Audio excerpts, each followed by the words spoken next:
47 minutos de la mañana, 12 grados la temperatura. Vamos al móvil de exteriores. Allí está Lorena Bomio ya con nuestro primer invitado. Lore, te vemos y te escuchamos. Bueno, hacemos contacto nuevamente a través del móvil de Arriba Gente. Estamos con el ex legislador y ex presidente del SODRE, Jorge Rico.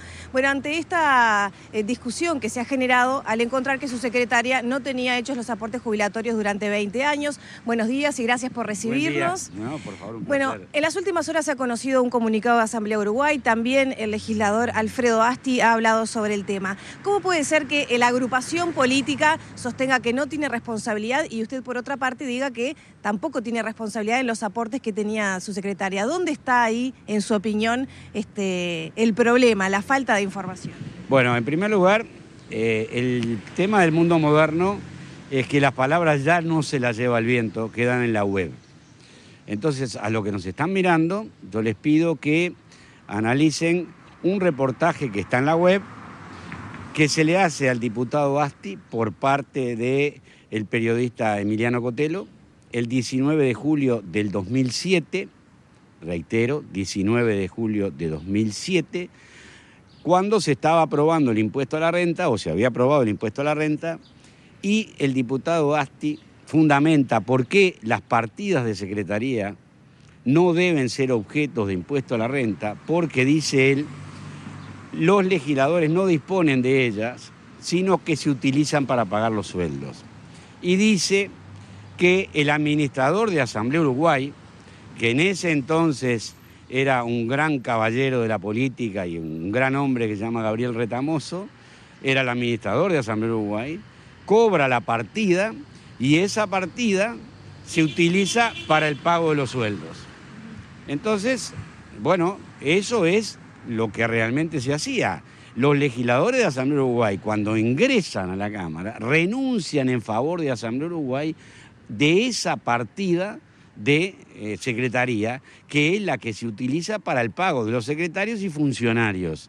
Si eso no es así, sino que el legislador administra, que podría pasar que por un acuerdo no fuera así, sino que fuera el propio legislador el que administrara la secretaría, entonces esa partida debiera ser objeto de impuesto a la renta.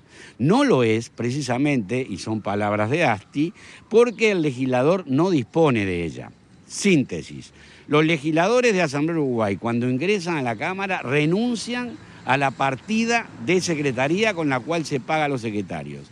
Quien le paga a los secretarios y demás funcionarios de Asamblea Uruguay es la organización política. Y es un principio elemental que quien paga el sueldo es quien a su vez hace los aportes. ¿Y en este caso usted no estaba al tanto o no podía controlar que estuvieran realizándose los aportes a la secretaría? En algún momento yo me enteré, no por la secretaria involucrada, sino por alguien de mi secretaría que vino y me dijo, bueno, mirá que no le están pagando el aporte a Graciela. Yo llamé y dije, se me contestó, no importa, se me contestaron que bueno, que en fin, que se había aceptado trabajar así, en fin, una serie de respuestas que no vienen al caso, porque además yo no puedo entonces usted estaba al tanto que no estaban haciendo los aportes. Yo hasta ahí me entero, llamo. ¿Eso cuándo fue? Entonces, no, eso no me acuerdo, hace unos años, pero no sé cuántos. Llamo y digo, bueno, pero esto en algún momento va a saltar. No estaba en mí resolver esto, porque no era no soy yo el que administro, no es el legislador el que administra su secretaría. Entonces, simplemente, cuando salte, bueno, cuando la secretaria que no denuncia, ella no va a denunciar, ella simplemente va a decir, yo soy maestra jubilada, trabajé 20 años en el Poder Legislativo para Asamblea Uruguay, quiero jubilarme. Y entonces ahí le dicen, no hay aportes. Llaman a Asamblea Uruguay. Asamblea Uruguay dice, no, el que tiene que pagar es el legislador.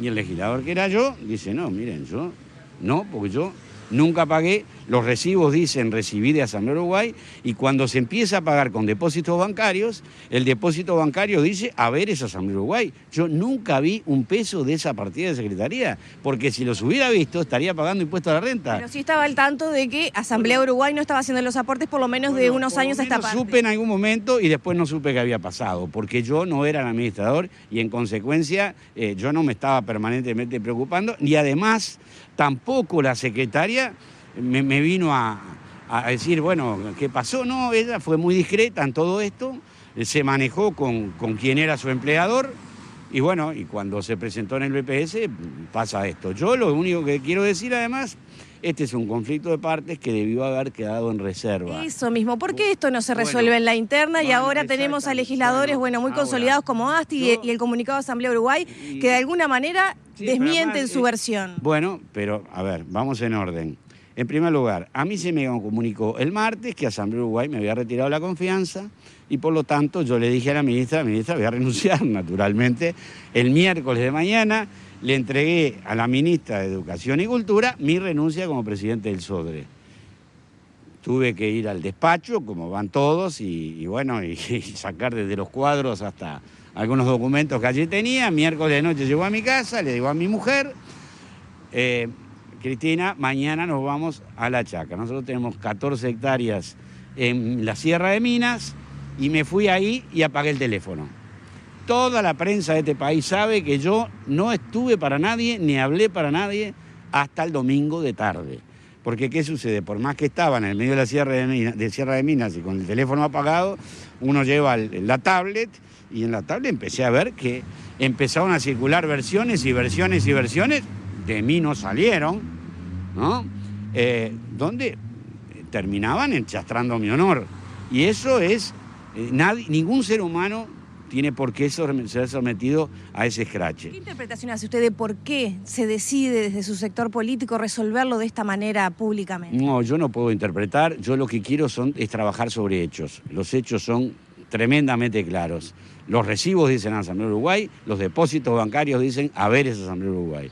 Entonces, esta es una controversia de partes que se pudo haber dilucidado perfectamente dentro del organismo correspondiente que tiene una discreción muy grande en todo esto, porque este conflicto lo tienen miles de personas en el Uruguay, donde se deben estos aportes, lo tenés que pagar vos, y viene otro y dice, no, lo tenés que pagar vos. Cualquier abogado sabe que estas cosas pasan, ¿no? Y bueno, alguien lo va a determinar. Y bueno, y cuando se determine, quien determine esto, bueno, se hará cargo de la deuda que existe. Mientras tanto, se debió haber actuado con mucha mayor prudencia y recato. No se hizo, se prefirió términos que en algún momento fueron hasta calumniosos. Yo no sé cómo va a dilucidarse esto, quién va a ser obligado a pagar. No importa, yo seguiré siendo un hombre de honor y un hombre honrado, que creyó que en caso de que pierda, creyó tener razón y no la tuvo, y viceversa. Esto tendría que haberse dilucidado así. Es una controversia. ¿Tenés que pagar vos? No, tenés que pagar vos. Bueno, vamos a decidirlo, pero civilizadamente. Me parece muy bien que ante una controversia de este tipo, está dentro de las leyes de juego, vamos, te retiramos la confianza política. Eso está dentro de las reglas de juego. Lo que no está dentro de las reglas de juego es salir a enchastrar a la opinión pública a un señor honorable que ha trabajado muchos años, que ha fundado el sector, ¿no? Y que, bueno, que me parece que no merecía el estar en los medios y en todos lados, digamos, hablando de esto. Me gustaría hablar de otras cosas y no de este tema. ¿Esta situación se repite en otros partidos, en otros sectores de irregularidades con los funcionarios que trabajan para... Bueno, yo eso no lo puedo saber. Yo no estoy en los otros sectores. Es más, yo creo que... Acá hay dos temas, ¿no? Como el político, por un lado, y la honorabilidad que usted mencionaba, pero por otro lado hay una irregularidad, ¿verdad? Por parte de un legislador de un partido de gobierno que ha procurado mejorar la regularidad de los trabajadores en general del país y trabajar para disminuir el déficit del BPS que se forma por situaciones como esta. Yo soy consciente de esto, ¿no? Acá no es que no se va a pagar, se está determinando quién lo va a hacer. Eso es muy claro. ¿Podría recaer sobre usted la deuda? Y bueno, alguien va a tener que decidirlo, ¿no? Yo he dado mi opinión, yo no tengo que pagarlo. Esa es la opinión mía y de abogado que en algún grado 5 que consulté. Me dijo, no, en estas condiciones vos no estás implicado, pero bueno, no somos ni el abogado consultado, ni yo, ni Asamblea Uruguay somos los que vamos a decidir esto. Volviendo al tema político. Un poquito, una cosa más. Me consta además que la enorme mayoría de los funcionarios de Asamblea Uruguay están en situación regular, eso me consta. Regular. Regular, totalmente. ¿Por qué a la señora Graciela Valdivieso le pasó esto, no tengo ni siquiera una hipótesis para manejar, no lo sé. Pero lo cierto es que si no es el único caso, anda pegando en el palo. Entonces, bueno, ¿quién dio la orden de esto? Es una cosa que sería bueno que alguien asumiera. Yo fui el que di la orden de que esto no se pagara. ¿Alguien se comunicó con usted desde su propio partido o incluso otros partidos en señal de apoyo? Sí, bueno, en estas ocasiones uno recibe desde ominosos silencios hasta, digamos, saludos de gente que ni esperaba. He recibido apoyos desde el Frente Amplio, naturalmente. He recibido apoyos desde otros sectores políticos, no sectores, de personas.